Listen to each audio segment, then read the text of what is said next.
Halo semuanya, perkenalkan, saya Rani, peserta Latsar CPNS Kementerian Perhubungan tahun 2022. Di video ini, saya akan memaparkan materi rangkuman terkait agenda keempat, yaitu materi mengenai habituasi dan aktualisasi. Langsung saja ke penjelasannya.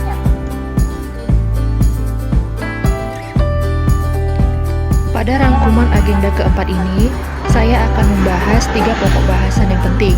Yang pertama yaitu konsep habituasi, yang kedua konsep aktualisasi, dan yang ketiga tahap pembelajaran aktualisasi.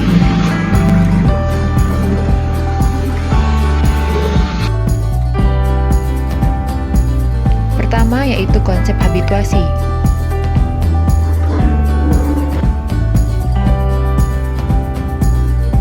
Habituasi secara harfiah diartikan sebagai sebuah proses pembiasaan supaya menjadi terbiasa atau terlatih untuk melakukan sesuatu yang bersifat intrinsik pada lingkungan kerjanya.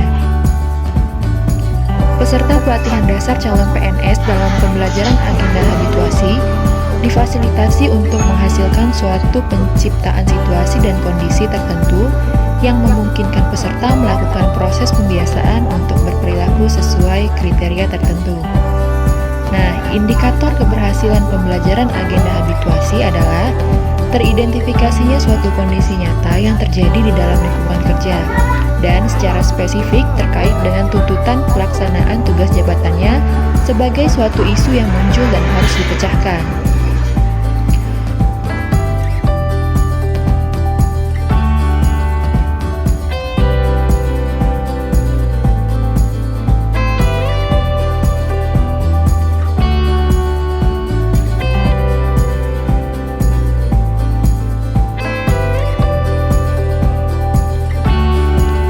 Terkait hal tersebut, muncul 2 pertanyaan besar, yaitu pertama, siapa yang dimaksud dengan role model tersebut? Yaitu pegawai atau siapa saja sosok tokoh yang akan dijadikan panutan sebaiknya adalah orang yang bekerja di unit kerja atau instansi peserta.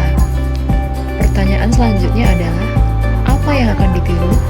Contoh sikap dan perilaku yang menggambarkan sosok pegawai ideal yang karena karakter kepribadian atau kompetensinya dalam menyelesaikan pekerjaan mendekati kondisi ideal dan sangat dibutuhkan di tempat kerja, sehingga dipandang layak untuk dijadikan teladan.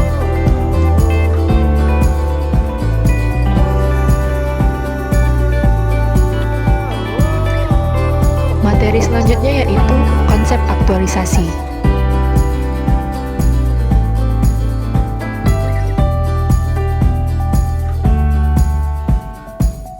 Aktualisasi memiliki pengertian sebagai suatu proses untuk menjadikan pengetahuan dan pemahaman yang telah dimiliki terkait substansi mata pelatihan yang telah dipelajari dapat menjadi aktual atau nyata atau terjadi atau sesungguhnya ada.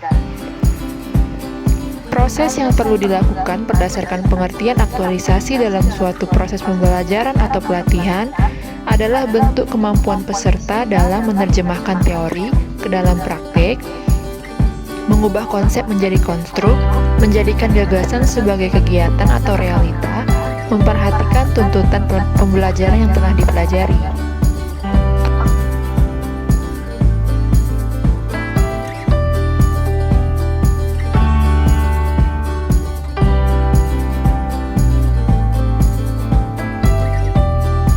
Materi ketiga yaitu tahap pembelajaran aktualisasi.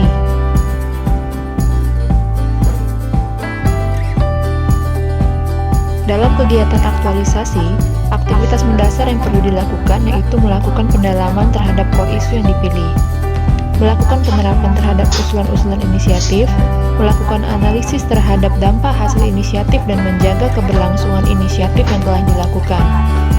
Terdapat 3 kemampuan yang mempengaruhi dalam mengidentifikasi isu dan perlu mendapatkan perhatian dari peserta, yaitu kemampuan melakukan, pertama environmental scanning, yaitu peduli terhadap masalah dalam organisasi dan mampu memetakan hubungan kausalitas. Yang kedua problem solving, yaitu mampu mengembangkan dan memilih alternatif dan mampu memetakan aktor terkait dan perannya masing-masing.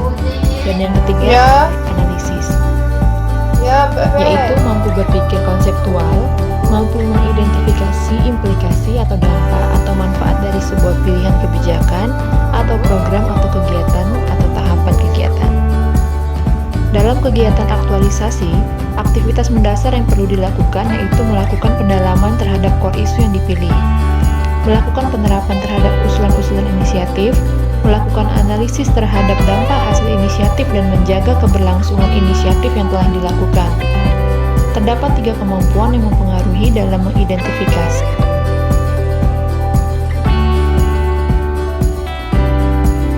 Dalam tahapan aktualisasi, aktivitas pertama yaitu melakukan bimbingan menyusun rancangan aktualisasi, yang memuat aktivitas peserta dalam mengidentifikasi, menyusun dan menetapkan isu atau permasalahan yang terjadi dan harus segera dipecahkan. Lalu mengajukan gagasan pemecahan isu atau masalah dengan menyusunnya dalam daftar rencana, tahapan, dan output kegiatan.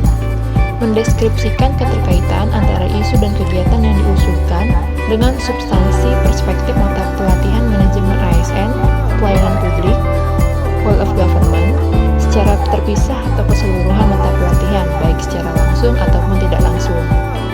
Mendeskripsikan rencana pelaksanaan kegiatan dan kontribusi hasil kegiatan yang didasari aktualisasi nilai-nilai dasar PNS, serta mendeskripsikan prediksi hasil kegiatan yang akan dilandasi oleh substansi mata pelatihan, agenda nilai-nilai dasar PNS terhadap pencapaian visi, misi, tujuan organisasi, dan penguatan nilai-nilai organisasi.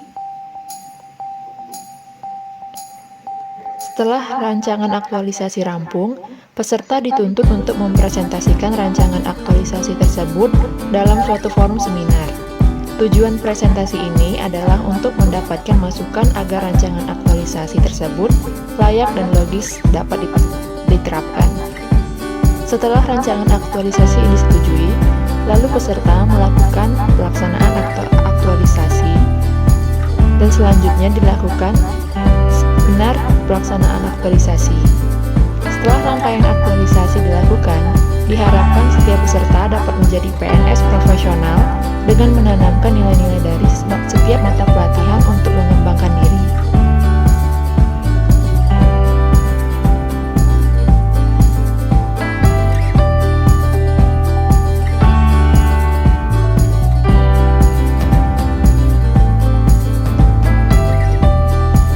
Itulah rangkuman dari mata agenda keempat, yaitu aktualisasi dan habituasi.